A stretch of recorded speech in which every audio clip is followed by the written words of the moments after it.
Maravilhosas, a paz, mais um dia do jejum de Daniel, que você esteja preparada, porque eu creio que o Senhor preparou hoje um alimento fresquinho lá do céu, direto para você se alimentar da palavra do Senhor. Ontem foi poderoso o jejum que nós fizemos, um jejum de 24 horas, e meu Deus, quanta cura, quanta libertação em um propósito, em um jejum, em mulheres posicionadas, mulheres que decidiram de fato romper cadeias, romper cativeiros.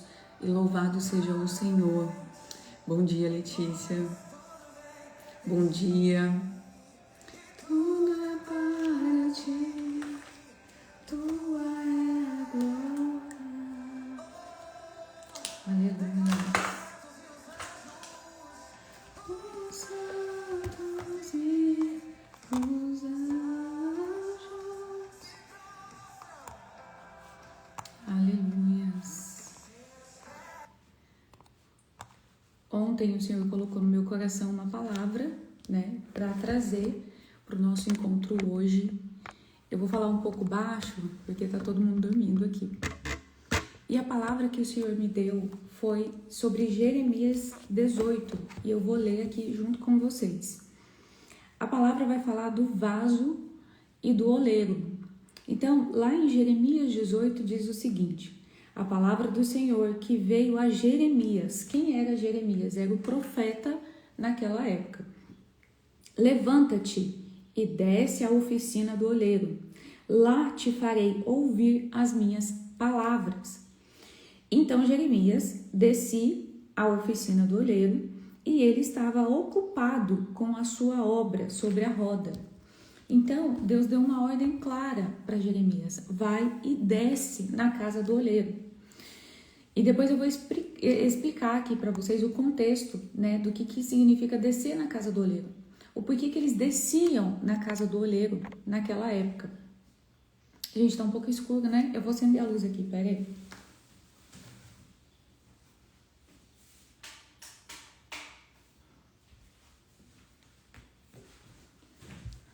Aí, tá, melhorou muito mais.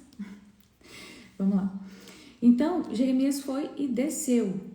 E quando ele chegou lá, o oleiro, que é quem fazia o vaso, né? Quem estava ali fabricando o barro, ele estava ocupado. Ele não estava ali à toa. Ele já estava ocupado com a sua obra, que é o seu barro, em cima da roda. O que era a roda? A roda era uma estrutura onde o barro ficava em cima. O oleiro, com o pé, mexia e a roda ia girando. Enquanto a roda girava, ele ia dando formato àquele vaso. Como o vaso que o oleiro fazia se estragou nas suas mãos. Então, presta muita atenção, porque para vocês compreenderem um contexto, o vaso não estragou fora da mão do oleiro, estragou na mão do oleiro. Então, como o vaso que o oleiro fazia, o barro que o oleiro fazia se estragou na sua mão, então ele fez do barro um outro vaso. Ele não jogou esse barro fora. Ele continuou amassando, desfez e refez de novo, conforme melhor lhe pareceu. Então veio a palavra do Senhor a mim: por acaso não poderei eu fazer de vós como fez este oleiro, a casa de Israel? Declara o Senhor: como barro na mão do oleiro, assim sois vós na minha mão, ó casa de Israel. Se em algum momento eu falar, ou arrancar, derrubar e demolir uma nação ou um reino, é aquela nação contra a qual eu falar se converter da sua maldade, também eu me arrependerei do mal que planejei fazer-lhe. Amém? Até aqui a gente vai, por enquanto. Então, esse versículo aqui ele é muito famoso, não é um versículo que as pessoas não conhecem, é um versículo muito famoso. E muitas das vezes a gente não entende o contexto real do que é a casa do oleiro, o que significa descer na casa do oleiro. Eu lembro um dia que eu estava na igreja, e eu levei uma exortação santa no meio da igreja. Tem gente que fala assim, não, porque Deus não constrange mesmo. Ele sabe que aquilo não me constrangeu. Então, aquilo que muitas das vezes para uma pessoa pode ser um constrangimento, né? Talvez se outra pessoa estivesse no meu lugar e acontecesse isso com ela ia achar um absurdo. Ela ia, nossa, eu tô super constrangida com isso que me aconteceu, nossa, eu tô envergonhada. Mas Deus, conhecendo o meu coração e as minhas estruturas, Ele sabe que aquilo não ia me constranger. E Ele sabe, gente, Deus sabe como lidar com cada filho. Ele sabe como lidar comigo, Ele sabe como lidar com você. Ele sabe como eu funciono, como você funciona, Ele sabe.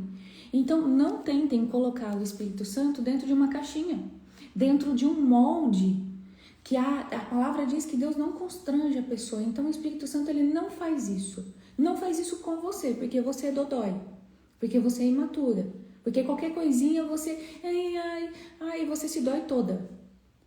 Mas com outra pessoa que não é assim, ele faz. Porque ele sabe que aquela pessoa não se dói, não é mimizenta, não é imatura. Então, o Espírito Santo, ele age conforme ele quer com cada pessoa, com base na estrutura que aquela pessoa tem de maturidade, de crescimento, de conhecimento, de tudo. Amém? Pra gente não limitar o Espírito Santo, porque tem coisas que vocês vão ver, e vocês vão falar assim, deixa eu arrumar aqui. Ah, não, Deus não faz isso não é de Deus.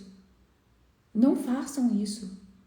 Por isso que é importante ter discernimento espiritual. Perguntem ao Senhor, Senhor, é o Senhor? É o Senhor que está fazendo isso? É o Senhor? Perguntem antes de julgar. Amém?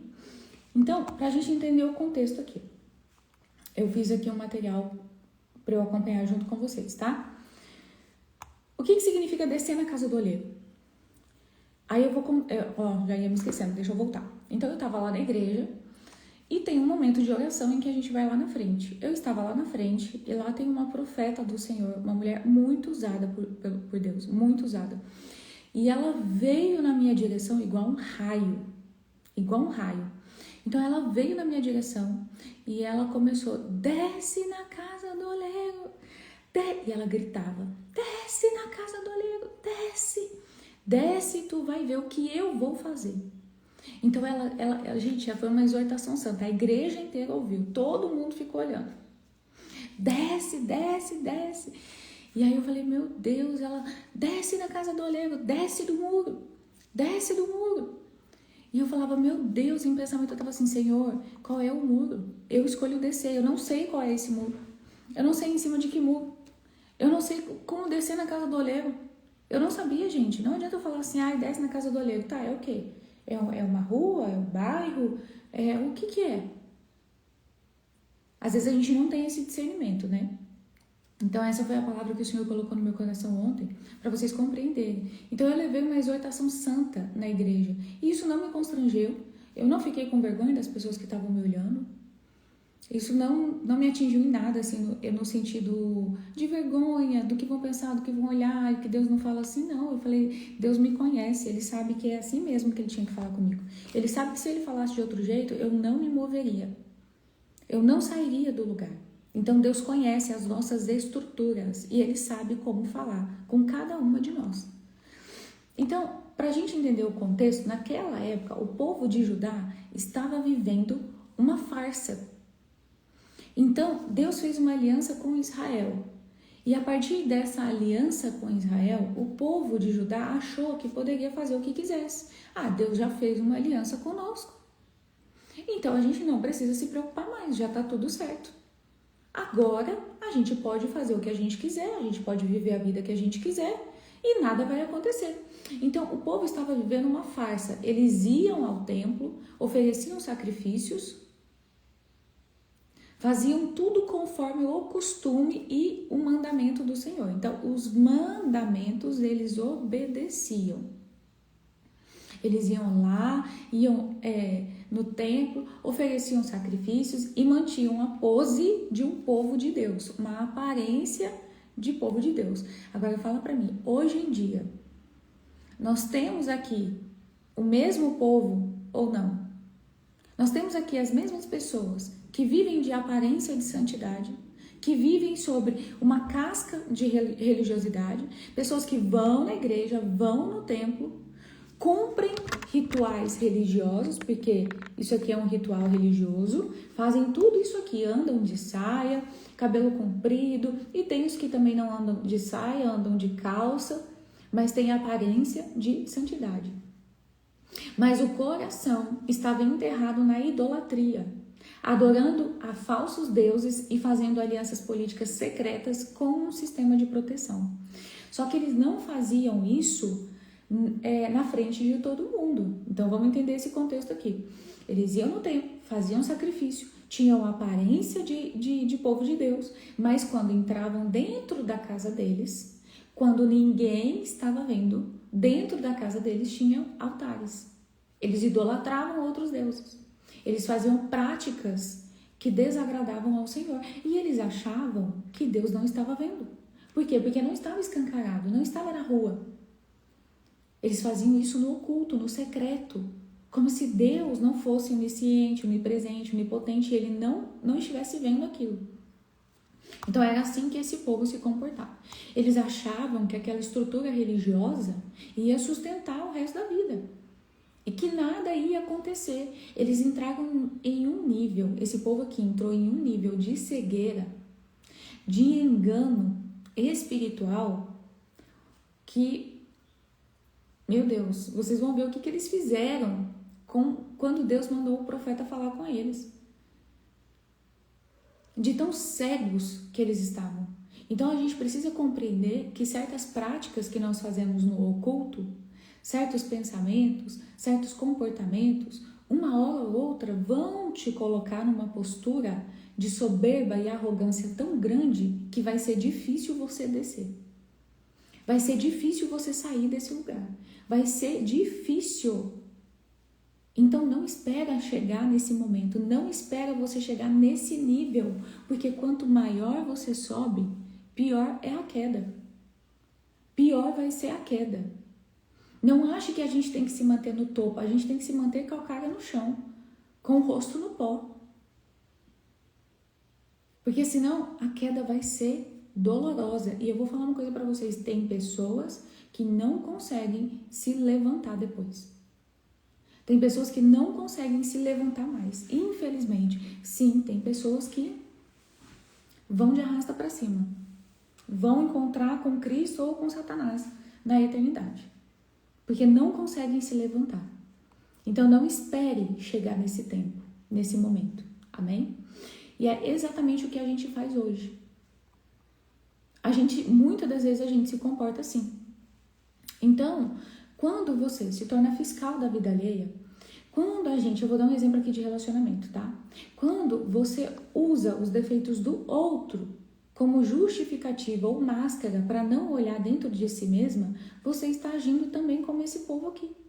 Porque esse povo aqui quem que eram, gente? Vamos contextualizar ali? Os fariseus. Por isso que Jesus falou para eles assim, vocês são como sepulcros caiados, bonitos por fora, mas imundos por dentro. Vocês falam, mas vocês não praticam aquilo que vocês falam. Então, esse povo aqui, da mesma forma, eles saíam na rua com aparência de santidade, davam ordem, faziam julgamento, julgavam as pessoas conforme o comportamento e a atitude delas, julgavam o pecado das pessoas. Eles agiam assim. Não era um povo que não julgava. Eles seguiam a doutrina, a Torá, eles seguiam tudo certinho ali. Lá fora. Só que dentro era um sepulcro caiado, cheio de podridão, cheio de morte, cheio de sujeira por dentro.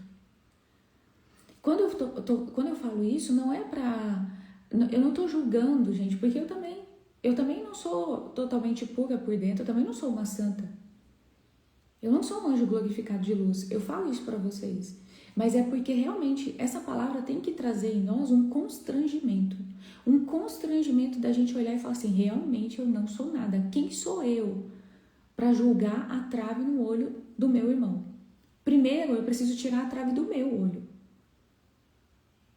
Um exemplo muito simples, por que eu vou trazer esse exemplo aqui? Porque é o mais simples, é relacionamento. É relacionamento e dinheiro. São dois exemplos aqui muito simples. Às vezes a gente usa o defeito do outro como um parâmetro, uma cortina para a gente não olhar para o nosso. Só que tem uma chave de relacionamento que é: relacionamento é um espelho. O outro espelha quem você é por dentro. Relacionamento é um espelho. Charles, só relacionamento amoroso? Não, todos os seus relacionamentos são um espelho. Se você olhar o tipo de amizade que você tem, o tipo de mesa que você senta, aí você vai virar e falar assim: não, eu sento numa mesa com pessoas fofoqueiras, mas eu não sou uma pessoa fofoqueira. É sim. Essas pessoas verbalizam um comportamento, um pensamento, um sentimento que está dentro de você. Você não fala, elas falam por você. Relacionamento é um espelho. Quando a mulher fala assim, quando eu estava em um relacionamento onde eu era traída, desvalorizada, humilhada, abandonada, quando eu estava nesse relacionamento, não era sobre o que ele fazia ou como ele se comportava, era o porquê eu tolerava aquilo. Por que eu tolerava aquilo? Porque eu não me amava, eu não me valorizava. No fundo, eu me traía, eu me abandonava permanecendo naquele lugar. Ele só verbalizava, só se comportava, só agia com base naquilo que eu guardava dentro de mim. Vocês conseguem compreender? Então, eu era uma mulher que tinha dependência emocional. Eu era uma mulher que não me valorizava. Eu era uma mulher que não me amava. Eu não via valor em mim. Eu não via amor em mim. Eu não me amava. Eu me tratava de qualquer forma. Eu fazia tudo isso comigo. E arrumei um homem que externalizava aquilo que eu sentia sobre mim mesma. Vocês conseguem compreender? Por isso que relacionamento é um espelho. Quando que eu me libertei daquele relacionamento? Pela graça e a bondade do Senhor. E quando eu entendi essa chave, que não era sobre o que ele fazia, era o porquê eu permanecia. Não era sobre as traições, era sobre o porquê eu aceitava. Não era ele mudar, era eu que precisava de mudança. Eu que precisava olhar para mim, eu que precisava me amar, me valorizar, me respeitar. Ele precisava de tratamento? É claro. Mas quem mais precisava era eu. Só que eu só olhava para ele. Ele precisa de tratamento. Aí eu dobrava o meu joelho e falava: Senhor, muda o meu marido. Senhor, muda o meu marido. Senhor, transforma ele. E Deus poderia ter transformado ele. Óbvio que Deus poderia, gente. Só tem um pontinho ali. Ele não queria essa transformação. E Deus, ele é educado. O Espírito Santo, ele é educado. Ele não arromba a porta de ninguém. A palavra fala: eis que bato a porta, aquele que abrir, eu entrarei e cearei com ele na mesa. Então, ele não arromba a porta. Ele faz um convite, ele bate e fala: se você abrir, eu entro. E ele não era uma pessoa que queria abrir para Deus poder entrar. Então, como que Deus ia fazer algo na vida dele? Como que Deus ia mudar aquele relacionamento? Quem que precisava de mudança, então? Eu. Só que eu tava como esse povo aqui, ó. Com a aparência de santidade, com a aparência de que o errado era só o outro, que só o outro precisava de cura, só o outro precisava de salvação, só o outro precisava ter um encontro com Deus. Por quê? Porque eu era santa, eu nasci no berço cristão, eu conhecia a palavra de Deus, então era só ele que precisava, eu não. Eu podia bater a asa e subir para o céu. E assim eu permaneci 16 anos em um relacionamento tóxico, onde eu achava que eu era cristã e ele não era cristão, então eu tinha que salvar ele. Mas na verdade, eu tinha que olhar para mim mesma. Então tem muitas coisas que você julga nas outras pessoas que você precisa começar a ter maturidade. Não é para você olhar para isso para se condenar mais ainda, mas você precisa ter maturidade para olhar e falar assim: isso aqui é um comportamento, um pensamento, um sentimento, uma ação que está em mim e eu preciso de cura. O outro só está externalizando aquilo que eu carrego. Por isso que o homem é um reflexo da mulher que ele tem. Pega essa chave. O homem é um reflexo da mulher que ele tem. Se ele tiver uma mulher sábia, ele vai ser um homem próspero. Vai ser um homem protetor, cuidador, provedor. Se ele tiver uma mulher tola, ele não vai ser esse homem. O homem é um reflexo da mulher que ele tem. E a mulher é um reflexo do homem que ela tem. Porque relacionamento é um espelho. E isso também vale para as mesas que você senta. Se você senta numa mesa que tem fofoca, mas é elas que fofocam, eu não, eu fico só lá. Você também faz parte. Gente, é muito simples entender esse contexto. Imagina que você, uma amiga sua resolve matar alguém. E aí você dá carona pra ela, mas você fala assim, não, eu não vou participar do crime, eu não vou atirar, eu não vou entrar lá dentro, eu só vou dar carona pra ela porque ela pediu carona pra mim até o local, mas eu não vou participar de nada. É muita cegueira, muita ignorância, muita arrogância achar que você não tá participando. Achar que você tá neutra porque você tá lá, mas não é você que tá fofocando, não é você que tá falando da vida da pessoa. São outras pessoas. Ou é uma pessoa, mas você não. Aí você acha que quando a polícia for lá identificar a sua amiga, identificar como que ela chegou no local, você não vai ser presa? Você não vai ser cúmplice daquele crime? Você não tá participando daquilo? É óbvio que tá, gente. Então é o mesmo contexto para as mesas que você senta, para as amizades que você tem, para as alianças que você faz. Isso a gente está falando no mundo físico, porque no mundo espiritual existem pactos, alianças de alma, que você provavelmente já fez com amigos, com amigas. Você enlaçou a sua alma com aquela alma daquela pessoa.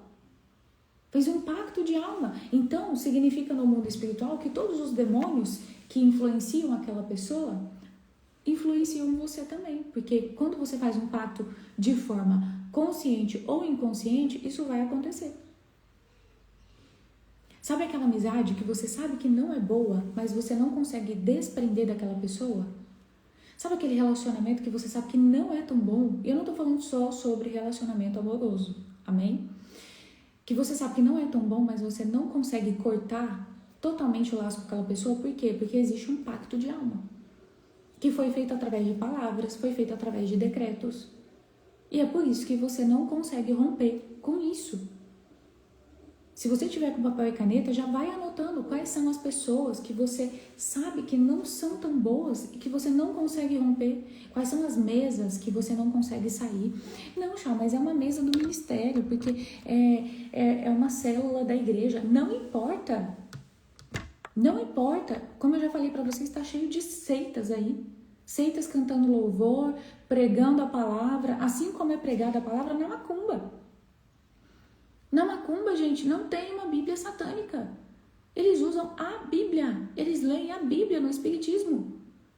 Eles abrem a Bíblia e leem a palavra de Deus.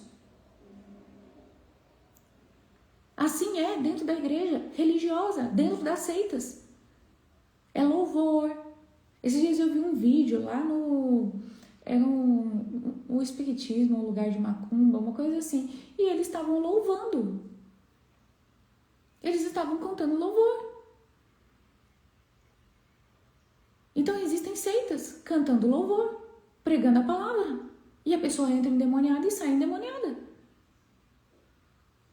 E fica um monte de pessoas cega, sentada na cadeira. Louve ao Senhor, louve ao Senhor. Tá, e sai de lá e faz o quê? Prostitui, faz fofoca, rouba, compra e não paga, não tem palavra.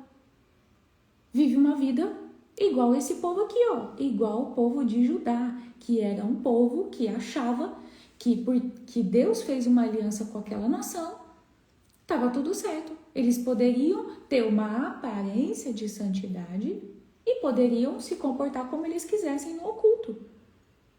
Só que Deus estava vendo.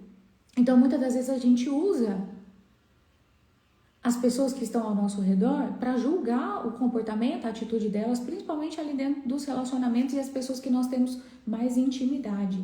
E esquecemos de usar essa chave. Isso aqui é uma chave de revelação para vocês. Use o seu relacionamento, as mesas que você senta, o ambiente que você está, como um termômetro para olhar para dentro de si e perceber quem você é por dentro. O que você está guardando por dentro? Baixa autoestima, falta de merecimento, falta de amor próprio, arrogância, controle, autossuficiência, soberba, vaidade. Olha as pessoas que estão ao seu redor e você vai saber. Ah, mas eu não me vejo assim. Você não se vê porque a nossa alma, ela é especialista em mascarar aquilo que vai doer. Não pense que a alma vê um trauma, um bloqueio, um comportamento e ela fala assim, eu quero curar isso aqui. Não, ela olha e fala, eu quero esconder isso aqui. Porque olhar para isso aqui vai doer. Olhar para mim mesma e ver que eu sou essa mulher mesquinha, olhar para mim mesma e ver que eu estou preocupada com o estar no melhor lugar, ao invés de estar no lugar onde a presença de Deus está, olhar para minha vaidade vai doer. Então eu não quero olhar. Eu vou esconder isso aqui. Então quando eu estou falando do povo de Judá, eu estou falando de nós. Nós nos comportamos como aquele povo de Judá. Porque a gente lê a Bíblia e fala assim, isso aqui foi lá no Velho Testamento, não sei quanto em tal ano. Não, minha filha, isso aqui é em 2026. Até hoje. É por isso que a Bíblia é um manual de sobrevivência. Do que nós devemos fazer ou não, porque até hoje, tudo que está aqui, tudo que está na Bíblia, está vivo aqui em nós hoje. Tudo. E a gente precisa sair desse lugar em nome de Jesus. Amém? Então, quando a pessoa diz assim, se fulano mudar, aí eu vou ficar bem. Se o meu marido se converter, aí eu tô tranquila. Se os meus filhos fizerem tal coisa, aí eu posso descansar. Quando isso acontecer, aí vai estar tudo bem. O que você está criando, gente? Vocês estão criando uma coisa que se chama bezerro de ouro. A minha paz, a minha felicidade depende de outra pessoa. Depende de um bezerro de ouro. Naquela época eles fizeram um bezerro de ouro, né? A minha felicidade depende dessa pessoa. A minha felicidade depende dessa outra pessoa. A minha felicidade depende dessa situação. A minha felicidade depende se eu conseguir fazer tal coisa. A minha vida depende de um monte de bezerro de ouro. Menos de Deus. De Deus, não. Depende da conversão do meu marido, depende da conversão dos meus filhos, depende de eu ter tal comportamento ou tal atitude. Você começa a criar um monte de bezerro de ouro. Foi isso que aconteceu lá com Moisés. Moisés subiu no monte para falar com Deus. Um povo que já tinha visto sinais e maravilhas, e mar abrir, e a glória do Senhor descer, já tinham visto de tudo. E aí, Moisés subiu, ficou lá 40 dias, o povo falou, ele está demorando demais, eu acho que ele morreu. Vamos fazer um outro Deus para a gente adorar, vamos fazer aqui um bezerro de ouro. Porque está demorando. Deus ainda não, eu não estou vendo Deus fazer o que eu gostaria que Deus fizesse da forma como eu quero que Deus faça. Só que aí Deus está fazendo da forma dele. Presta atenção, Deus está movendo as águas da forma dele, Deus está fazendo da forma dele, e são coisas que você não tem controle. Você não tem controle sobre a conversão do outro, você não tem controle sobre a aceitação do outro em aceitar Jesus ou não. Você não tem controle sobre nada disso, tem 99,9% da nossa vida, a gente não tem controle de nada. A gente malemar tem controle sobre o que a gente vai fazer daqui a 1 segundo. E aí você vai lá e começa a criar uns bezerros de ouro. Porque eu vou fazer, eu vou romper na força do meu braço, eu vou convencer a pessoa, eu vou educar a pessoa, eu vou salvar a pessoa, porque eu sou um anjo, Deus me mandou aqui como um anjo, então eu que salvo. As pessoas precisam de mim, as pessoas dependem de mim. E se eu falar para você que ninguém precisa de você para nada? E se eu falar para você que ninguém depende de você para nada? E se eu falar para você que você não é útil para ninguém? E se eu falar para você que a sua utilidade não está em você, mas está em Cristo através de você? E é só pela graça e pela misericórdia dele. O que você sente se você falar assim, nossa, se eu morrer amanhã, vão sentir a minha falta durante algum tempo, depois vão esquecer. Deixa eu falar uma coisa pra vocês, meu pai morreu, eu tinha 17 anos. Eu tinha 17 anos. Vocês acham que eu lembro do meu pai todos os dias? Que eu sinto falta dele todos os dias? Na correria, no acorda cedo e arruma criança, e a criança vai pra escola, e arruma casa, e faz isso, e faz aquilo, e atende. Vocês acham que eu lembro? Eu não lembro mais, gente. Eu não sinto mais falta do meu pai, assim, como eu senti lá quando ele morreu. A vida seguiu. Eu lembro do meu pai, claro que eu sinto falta. Agora eu tô falando dele, eu lembro que eu sinto falta dele, que eu gostaria que ele estivesse aqui. Mas no dia a dia, na rotina, eu não lembro. Vocês lembram? Todos os dias? O dia inteiro? A cada segundo, tipo, não sai da sua cabeça? Uma pessoa que faleceu que você gostava muito? Não. Então, a gente vai ser esquecido. A gente vai ser esquecido. Por que você está tão preocupada com o que as pessoas pensam, as pessoas acham, com o que as pessoas vão falar? Se o dia que você morrer, não vão lembrar de você. Tá vendo como que a gente não é tão útil assim? E aí a gente vai morrer e vai entrar outra pessoa no nosso lugar. Não uma pessoa igual a nós, mas uma outra pessoa vai vir nessa terra. E vai fazer, não da mesma forma que a gente, porque somos únicos, mas vai fazer o que a gente fazia. Às vezes até melhor do que a gente. Às vezes até melhor do que você. Às vezes até melhor do que eu. E aí? Por que você está tão preocupada com o que vão pensar lá fora? E aí você sai com uma aparência, né, de um vaso inteiro e por dentro você está destruída, arrasada, acabada. Mas por fora você tá, ó, eu tô firme, minha irmã. Só que por dentro você tá, e Deus tá assim, filha, eu não tô preocupada, eu não tô nem aí com a tua aparência. Eu vejo você por dentro. É para esse lugar que a gente precisa olhar. Eu tô sentindo de me afastar até dos meus familiares maternos, sim. Se preciso for, porque quando nós casamos, o nosso marido se torna a nossa família. O resto se torna parente. Amém? Então vamos dar sequência aqui. Então, diante daquela falsidade, vocês compreenderam o contexto de falsidade e de aparência, né? Vocês compreenderam. Diante de tudo isso, o Senhor deu uma ordem para Jeremias e falou: dispõe-te, prepara-te e desce à casa do olheiro. Naquela época, a casa do olheiro ficava lá na cidade, na parte mais baixa da cidade, que era em Inom. Ficava lá na parte mais baixa, que era perto do ribeiro. Então, ele estava lá na parte alta da cidade, ele tinha que descer, literalmente, descer lá embaixo. A mesma coisa quem está lá na serra, quem está lá no topo da serra de Ubatuba. A pessoa precisa fazer o quê? Ela precisa descer para chegar aqui no mar. Então, ele estava lá no topo da cidade, Deus falou para ele, dispõe-te e desce. Desce lá, desce na casa do olheiro. E aí, ele foi e desceu lá na casa do olheiro. O que significa? Significa que a região mais baixa de Jerusalém era o lugar para onde ele precisava ir, depois que Deus deu esse comando para ele. Então, Deus está dando um comando para nós. Desce na casa do olheiro. Desce. Porque aonde que ele teve a revelação? Lá. Porque aqui fala, ó.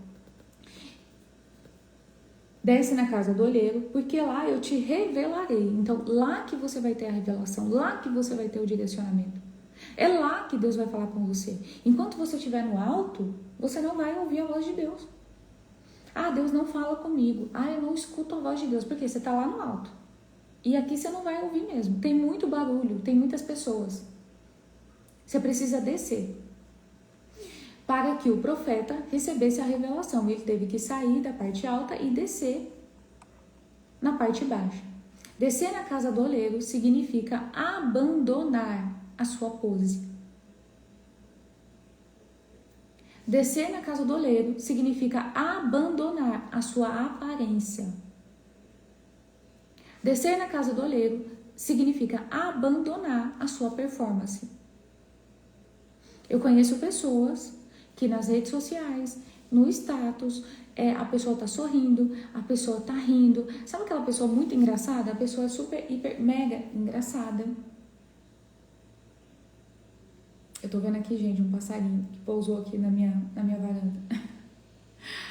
Glória a Deus, aleluia. Então, você precisa abandonar essas estruturas, essa aparência de santidade, essa aparência de que tá tudo bem. Isso é descer na casa do oleiro. É tirar a roupa, é se despir e falar, eu não tô nada bem mesmo. Não, eu preciso de ajuda. Mas não é para qualquer pessoa, né? Então é abandonar o salto do orgulho, da soberba, de achar que você é a santa da casa, que você é a santa do ambiente que você frequenta, que você é a santa da igreja, é a santa do seu relacionamento, é a santa da sua família. E que o problema está sempre no outro e aceitar o nível do chão, aonde a matéria-prima é manipulada. Deus quer derramar coisas grandes sobre nós. Ele quer derramar coisas grandiosas sobre você, mas as suas estruturas atuais não suportam o azeite. Não tem como colocar vinho novo em odre velho. Não tem como. Não tem como, não suporta. Então Deus precisa quebrar aquilo que você carrega hoje para refazer de novo. Então muitas das vezes você está pedindo uma prosperidade, mas você idolatra o dinheiro. Senhor, por que eu não consigo ser próspero? Senhor, por que eu não consigo crescer na área financeira? Porque, gente, Deus não tem problema nenhum com prosperidade e abundância.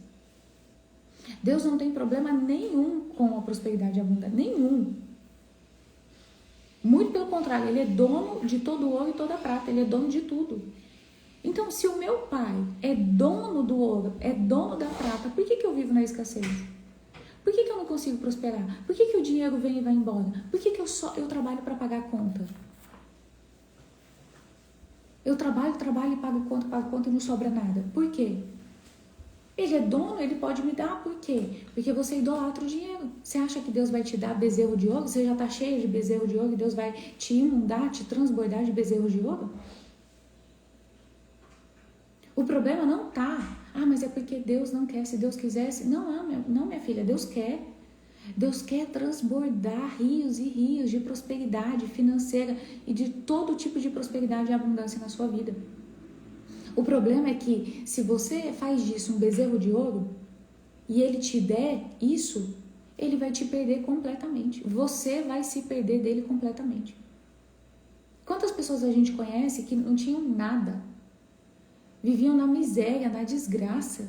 E Deus foi lá e abriu as comportas do céu. E a pessoa fez o quê? Saiu da presença do Senhor. Se perdeu. Eu já fui uma dessas. Quantas vezes Deus abriu a comporta do céu, da prosperidade, da abundância, e eu, saí correndo. Porque eu idolatrava o dinheiro. Então, eu não era um vaso que suportava a prosperidade e a abundância. Deus teve que me quebrar. Assim é relacionamento também.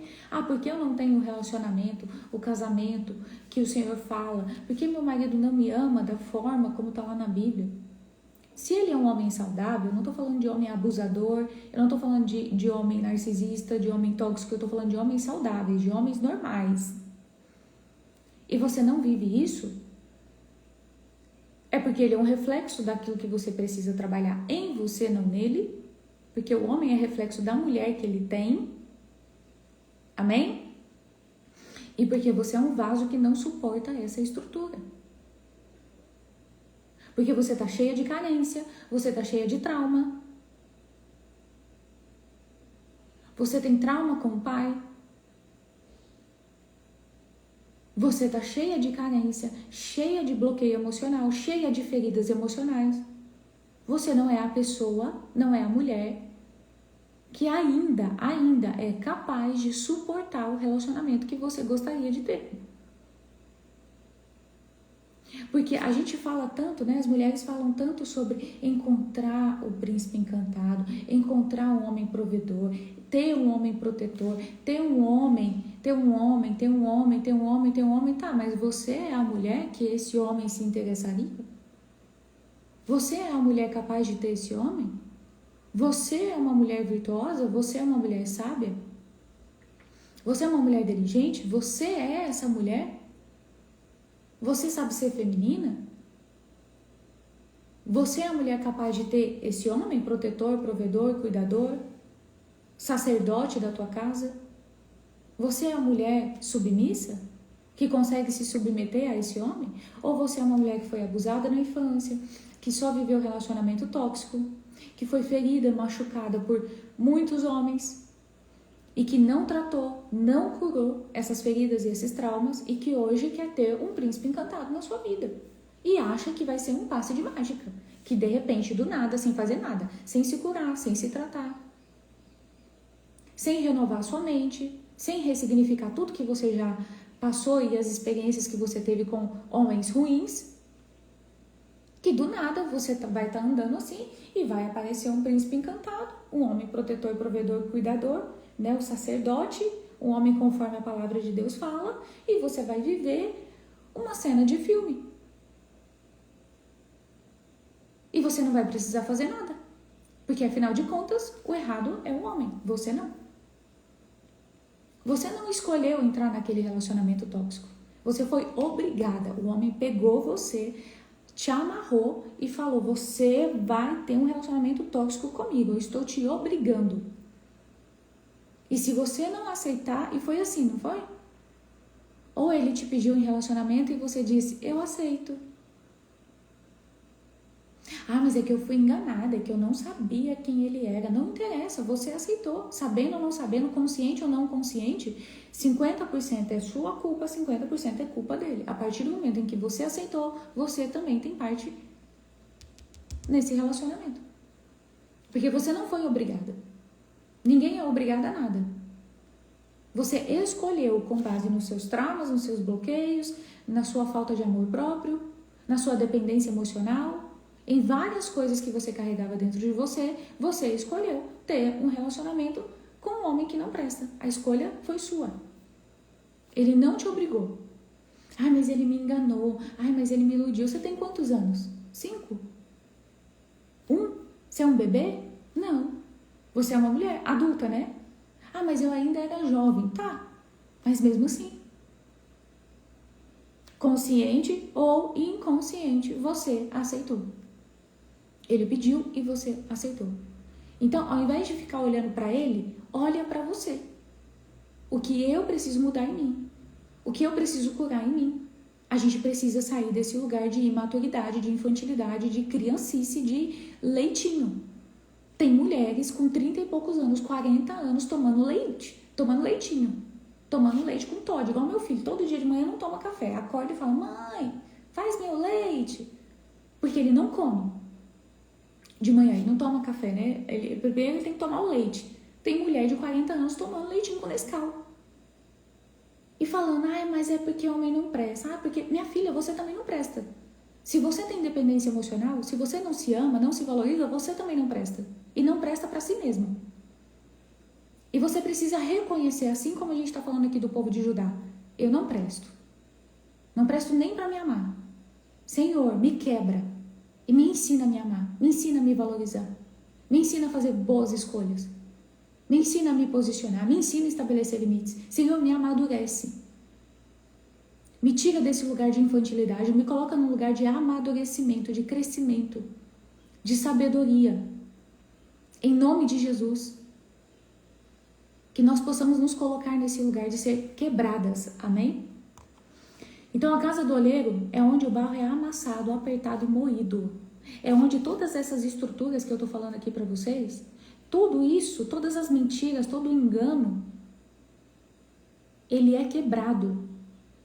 Por isso que a palavra fala que o oleiro estava ocupado, fazendo o seu barro, fazendo ali o seu vaso. Só que enquanto ele quebrava, o vaso, enquanto ele fazia, o vaso quebrou na mão dele.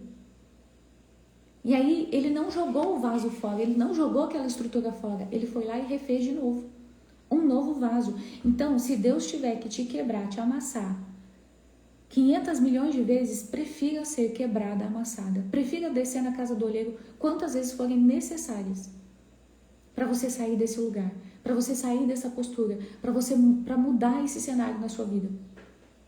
Para que você não viva uma vida de escassez, de pobreza, de miséria. Quantas pessoas morrem amarguradas, infelizes? A minha avó casou quando era nova, bem nova. E o meu avô foi um homem muito ruim para minha avó. Ele batia muito nela. Ele batia nela ao ponto de mandar ela para o hospital. A minha avó perdeu filhos porque ele batia nela grávida. Ela viveu uma situação muito difícil. E o meu avô largou ela para ficar com a amante e a amante matou ele. E a minha avó, ela ficou tão traumatizada com tudo isso que nunca mais ela arrumou um outro homem. Nunca mais. Eu acho que o meu avô morreu, ela devia ter uns 20 e poucos anos. Nunca mais, escreve isso, nunca mais ela se envolveu com outro homem. A minha avó hoje já tem 70 anos, vai morrer sem ter experimentado de um relacionamento, sem ter experimentado de ser amada, cuidada, respeitada, valorizada. Porque ela não se curou do trauma. E ela viveu uma vida solitária. Então, esse é o peso, esse é um dos pesos. Se você não descer na casa do olheiro, ele não vai quebrar essa estrutura. Essa casca, essa farsa que você carrega sobre si mesma. Eu sei que, gente, é uma palavra dura, né? Mas descer na casa do olheiro, ser amassada, não é dar tapinha nas costas. Não é passar a mãozinha no rosto. É ser esmagada. O barro é amassado, é esmagado. Assim como a azeitona. O azeite que a gente, né, usa em casa vem da azeitona. Só que para extrair o azeite, a azeitona teve que ser esmagada. Ela foi esmagada para poder sair o azeite que a gente tanto ama, né? Não sei vocês, mas eu amo, que é a prensa. Então, a prensa, ela vai tirar de nós as facilidades, os bezerros de ouro que a gente coloca na nossa vida, o conforto. Vai tirar tudo isso. Então, quando a gente chega na oficina de Deus, a gente carrega uma estrutura já armada, um projeto que a gente já desenhou sobre nós mesmos. Não, eu já sei que eu sou uma mulher impaciente. Eu já sei que eu sou uma mulher estressada. Eu já sei que eu sou uma mulher ansiosa. Eu já sei que eu sou uma mulher... que mais? Eu sou uma mulher difícil de lidar. Você já tem uma estrutura armada sobre si mesma. Eu já sei que eu sou uma mulher tímida. Eu já sei que eu sou uma mulher que eu não consigo falar. Eu já sei que eu sou uma mulher impaciente. Você já tem uma estrutura de si mesma. Essa é a estrutura, é o desenho que você criou de si mesma. Você criou. Presta atenção, não foi Deus que criou essa estrutura para você. Foi você que criou essa estrutura. Deus não tem nada a ver com isso. Deus criou uma estrutura totalmente diferente. Essa foi você que criou. Então você tem um projeto baseado nas suas carências. Como que essa estrutura foi criada? Através dos traumas, dos bloqueios que você viveu lá na infância, através das estruturas que foram construídas ao longo da sua vida, desde quando você nasceu. Então, lá na sua infância, você foi rejeitada. E aí criou uma estrutura de rejeição. Você foi abandonada, traída, humilhada. E aí foram criando essas estruturas, né? Você foi criando essas estruturas, e aí você deixou de ser um bebê e se tornou uma mulher adulta. Você cresceu com essas estruturas. Foi Deus que colocou a rejeição, o abandono, a traição, a humilhação em você? Não. Foi a sua dinâmica de vida. Então você chega com essa estrutura. Um projeto baseado nas suas carências, nos seus medos, na sua dependência emocional. Presta atenção, a dependência emocional, a carência, o medo, o sentimento de incapacidade, a sua falta de amor próprio, tudo isso não está no outro. Meu Deus! Não está no outro. Tudo isso está em você. Não é o teu parceiro, não é a tua amiga, não é a tua mãe, não é o teu pai, não são as pessoas ao seu redor que carregam isso. Podem carregar também, mas não é elas, é você. Então, quem precisa de cura é você. Enquanto você estiver olhando para o outro, você não vai sair do lugar. A ansiedade não está no teu filho, a ansiedade está em você. É você que precisa tratar a ansiedade. É a mesma coisa de uma pessoa que tem depressão e ao invés dela tomar o remédio, ela dá o remédio para a vizinha dela. Ó, eu tenho depressão, mas toma o remédio por mim? Não, quem tem que tomar o remédio, quem tem que ser esmagada, quem tem que ser refeita é você. Isso se chama autorresponsabilidade. E tem que acessar um nível de maturidade para você conseguir acessar a autorresponsabilidade, que é a responsabilidade da vida que eu tenho, dos relacionamentos que eu tenho, do meu financeiro. É minha. Eu não posso terceirizar essa responsabilidade para o pastor, para o padre, para minha mãe, para o meu marido, para o meu filho. Eu não posso terceirizar essa responsabilidade. Ela é minha. É minha, em nome de Jesus. Assuma a sua responsabilidade pela mulher que você é hoje, para que você possa se tornar uma mulher melhor amanhã.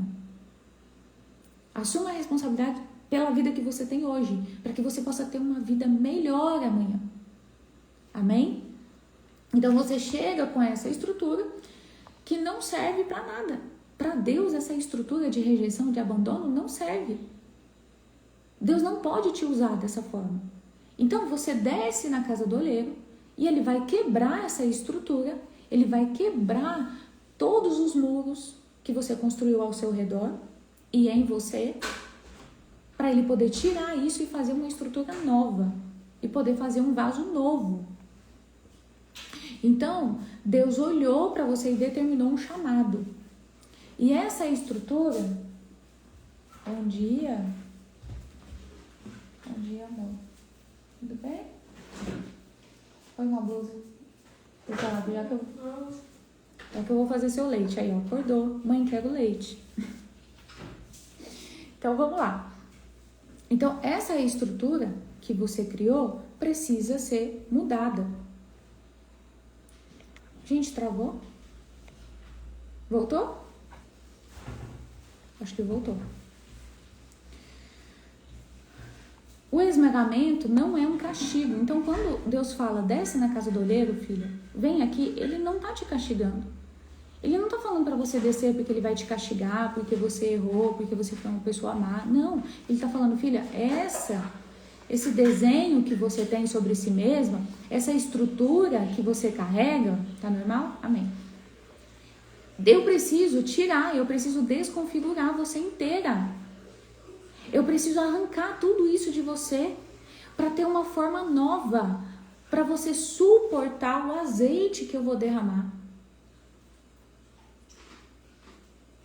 Então, eu preciso quebrar essas estruturas para que você suporte, tá? Então, se você está... Muitas das vezes, quando Deus nos chama e fala, desce na casa do oleiro, gente, não é confortável. Vocês já entenderam que não é confortável, né? Vocês já compreenderam que não tem conforto na casa do oleiro. E aí, a gente desce nessa estrutura, aí a gente deita no chão e começa a chorar. Eu perdi tudo, eu tô destruída, eu perdi meu trabalho, eu perdi meu emprego, eu perdi meu relacionamento. E a gente chora, e Deus tá falando assim, filha, você não perdeu. Eu estou arrancando isso para colocar uma nova estrutura, você não perdeu.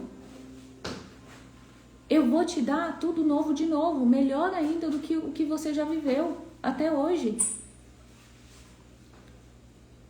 Eu vou te dar melhor. Então, em nome de Jesus, se coloquem nessa postura de compreender, de maturidade, que aquilo que Deus está tirando é melhor do que o que você já viveu. Eu lembro quando Deus pediu para entregar meu trabalho, eu jamais imaginava que Ele ia fazer tudo o que Ele fez e ainda está fazendo na minha vida.